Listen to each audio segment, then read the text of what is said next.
The apartment smelled like rain, humid, earthy, clinging to the walls like a memory of the downpour outside.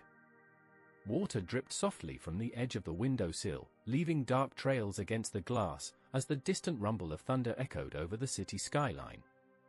The air inside felt thick, heavy, as if the storm outside had somehow seeped through the cracks and settled into the small space Jake and I shared more times than I could count.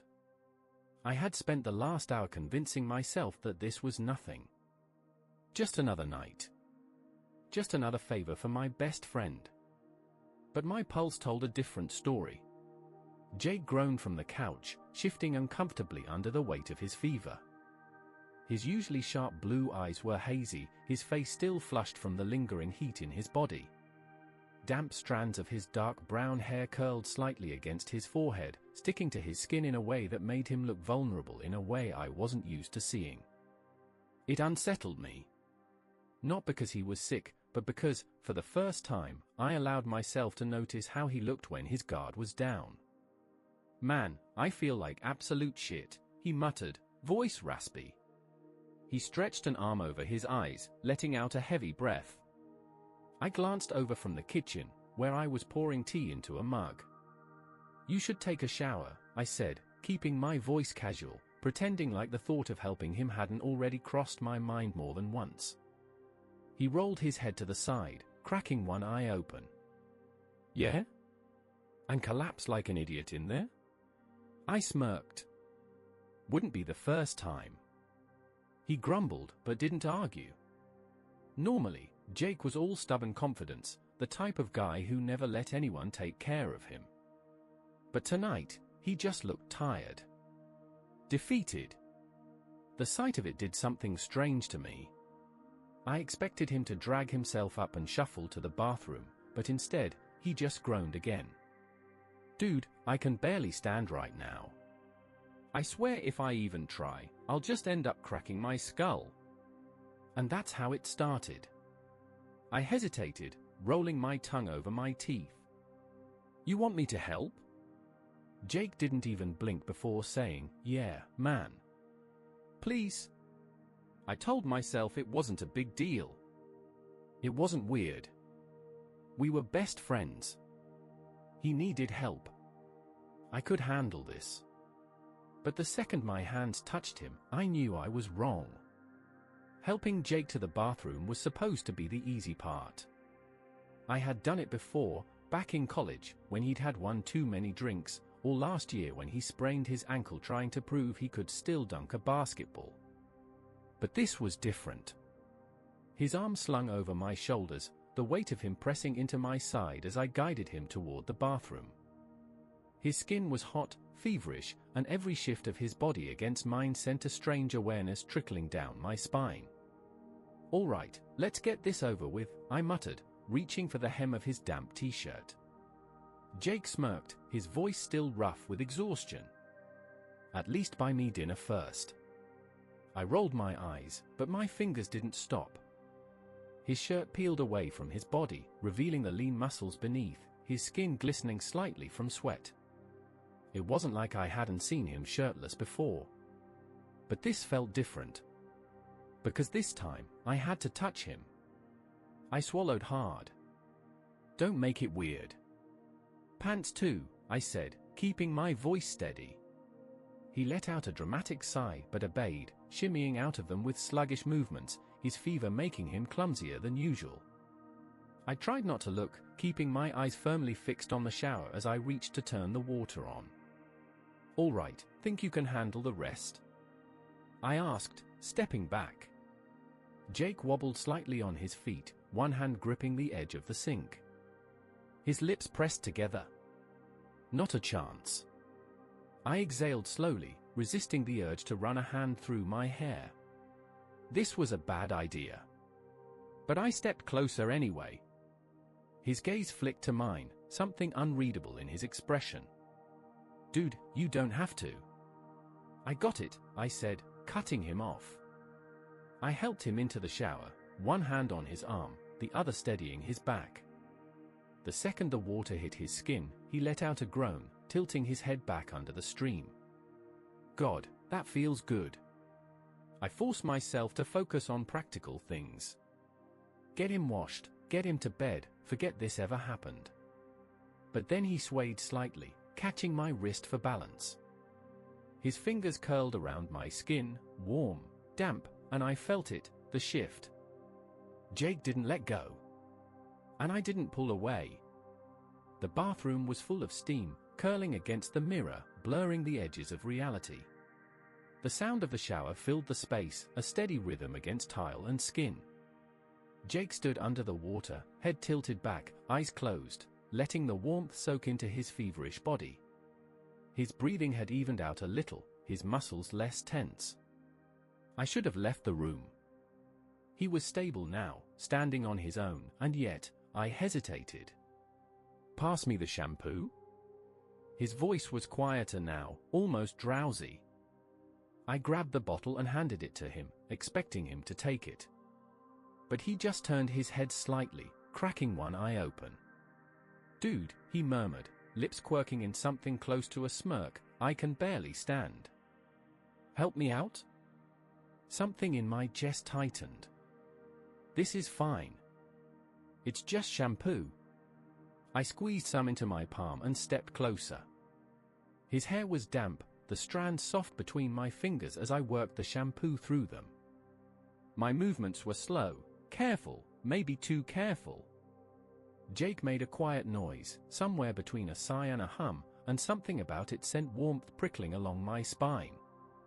I kept going, fingers massaging his scalp, making sure not to pull too hard. My heartbeat felt too loud in my ears. Man, Jake mumbled, this actually feels nice. I swallowed hard. Yeah? He nodded slightly, then turned his head a fraction, his cheek brushing the inside of my wrist. The touch was brief, barely anything at all, but I felt it like a spark against my skin. I froze. Jake didn't move away.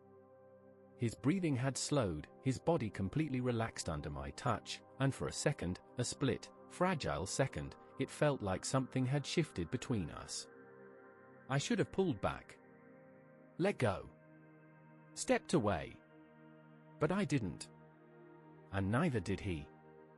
The shower continued to run, water cascading over Jake's skin, steam thickening in the air. I should have been focused on finishing up, making sure he didn't slip, getting him to bed so he could recover. But all I could focus on was this. The way his body leaned slightly into my touch. The way his breath slowed as my fingers moved through his hair. The way neither of us had said a word for what felt like minutes, yet the silence was heavier than anything we could have spoken. I pulled my hands back, swallowing hard. Step away. Now. Jake turned his head then, blinking water out of his lashes, and for the first time, his gaze locked onto mine, not sleepy, not fevered, but clear. Intentional. Something shifted. I felt it in the small space between us, in the air thick with steam and something unspoken. His lips parted slightly, like he was about to say something, but he hesitated. Instead, his gaze dropped, to my mouth, just for a second, before flicking back up. I stopped breathing. Hey, he murmured, voice quieter now, lower. I exhaled. Yeah? He didn't answer right away. Instead, his fingers twitched at his side, like he was fighting the urge to move. His shoulders tensed, like he was debating something. Then, finally, you ever think about it? I knew exactly what he meant. My stomach twisted. My pulse hammered in my throat. I could have lied. I could have laughed it off, made some joke, deflected. But I didn't. Because the truth was, I had. More times than I wanted to admit. And now, looking at him like this, inches away, water dripping from his hair, his lips slightly parted, there was no escaping it anymore. I swallowed hard. My voice came out rough, quieter than I meant. Yeah. The moment I said it, everything changed. Jake's eyes darkened slightly, something shifting in his expression. His shoulders relaxed, like he'd been bracing himself for me to deny it. I wasn't sure who moved first, maybe both of us. Maybe neither. But suddenly, we were too close. My breath caught as his fingers brushed against my forearm. Light, testing, but deliberate. A slow drag, barely touching, yet enough to send a pulse of heat straight through me. I didn't move away. Neither did he. And just like that, the line between then and now completely disappeared. The air in the bathroom felt different, thicker, heavier, charged with something I couldn't name. The water kept running, the sound filling the space, but it wasn't enough to drown out the pounding in my chest. Jake's fingers were still on my arm. A light touch. Barely there. But it felt like everything. I should have said something. Made a joke. Changed the subject. Walked away. But I didn't. Neither did he. Instead, Jake took a slow breath, his fingers twitching against my skin like he was debating something. Then, carefully, deliberately, he traced a slow line down to my wrist. I swallowed hard. Say something. Jake, my voice came out lower than I intended. His gaze flicked up, searching mine. His fingers paused just above my wrist, and I could feel his hesitation, like he was giving me a chance to stop this. I didn't. His lips parted slightly, like he wanted to say something, but then, he didn't. Instead, he stepped closer. His chest brushed mine, just barely, just enough to make my breath hitch. The heat of the shower wrapped around us, mixing with the warmth radiating from his skin. I didn't move away. Neither did he. I wasn't sure who closed the distance, maybe both of us at the same time. But suddenly, we weren't just standing there anymore. Jake's fingers slid up, past my wrist, past my forearm, until they curled lightly around my jaw. It was slow, almost hesitant, like he was still waiting for me to stop him. I didn't. His thumb brushed my cheekbone. Soft. Testing. Deliberate. My pulse hammered. His breath was warm, barely an inch away from mine. Tell me to stop, he murmured. I swallowed. I should. But I didn't want to. So instead of answering, I leaned in. It was slow at first, hesitant, like we were still waiting for reality to snap back into place and tell us this wasn't happening. But then, it wasn't slow anymore. Jake's fingers tightened slightly at my jaw, pulling me in, and suddenly, there was no space left between us. The water kept running, the steam curling around us, but the only thing I could focus on was this. The feeling of him. The way his breath stuttered against mine. The way his fingers curled slightly, like he was anchoring himself. There was no coming back from this. We both knew it. But neither of us stopped. The water had turned cold by the time we finally pulled away. Jake was still close, too close. His fingers had only just left my jaw, and I could still feel the warmth of his touch lingering there. I took a slow, unsteady breath, blinking against the steam clouding the air between us. Neither of us spoke. Neither of us moved. The space where there should have been hesitation, regret, awkwardness, was completely silent. And that terrified me more than anything. Jake let out a slow breath, his hand hovering near my arm, like he wasn't sure whether to step back or touch me again. His gaze flickered over my face, searching for something, but I didn't know what. Then, finally, he smiled. It was small. Soft. Maybe even a little nervous. But it was real. Didn't think that would actually happen, he murmured, voice quiet. I huffed out a breath, running a hand through my damp hair. Yeah. Me neither. Jake studied me for a second, then tilted his head slightly. Regretting it? I didn't answer right away. Because the truth was, I should. I should have regretted it the moment it happened. I should have laughed it off, blamed it on the fever, told him it was just the heat, the moment, the exhaustion, anything but what it really was. But I didn't. Because I didn't regret it. Jake must have seen the answer in my face because his expression softened. He looked relieved. I swallowed hard, dragging a hand down my face.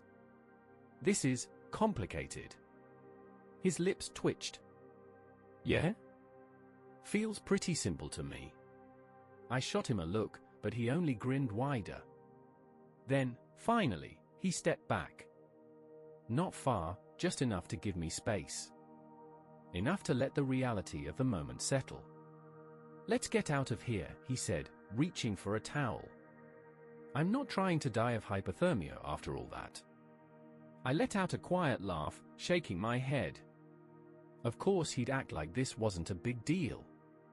But as we dried off, as we walked out of the bathroom, as he *** brushed against me one more time before heading to his room, ***, I knew. It was a big deal. Even if neither of us wanted to say it out loud yet. The next morning, everything should have felt different. But it didn't. Jake was in the kitchen when I walked out of my room, standing barefoot on the cold tile, sipping coffee like nothing had happened. Like last night had been just another regular night. Like I hadn't helped him shower. Like we hadn't crossed a line we couldn't uncross. He glanced up when he heard me, his expression unreadable for half a second, before his mouth curved into that same familiar smirk. Morning, he said, like it was any other day. I swallowed, leaning against the counter. Morning. There was an awkward silence that lasted all of 5 seconds before Jake, in true Jake fashion, shattered it completely. So, he took another sip of coffee, watching me over the rim of the mug. You gonna start avoiding me now or what? I blinked. What? He shrugged, setting his mug down. I know you. Your brain's probably working overtime right now, convincing you that last night was some kind of mistake or weird fever-induced fluke. I didn't say anything. Because he wasn't wrong. Jake exhaled, shaking his head. Look, man. I get it. It's weird. It wasn't supposed to happen. I felt my stomach twist. There it was. But then, he grinned. I mean, it kinda was. You're really bad at hiding when you're into something. I froze. Jake just laughed, nudging my arm as he walked past me. Like this wasn't a big deal at all. Like we hadn't just changed everything. And maybe that's what made it easier. Because as the days passed, we slipped into something new. Something unspoken, but understood. Jake still flopped onto my couch like always. But now, he sat closer. He still stole my snacks. But now, he smirked when our fingers brushed. He still dragged me out for late-night food runs. But now, he grabbed my hand absent-mindedly, like it was the most natural thing in the world. And I let him. Because we weren't just best friends anymore. We were something else. Something I never saw coming. But I wanted it anyway.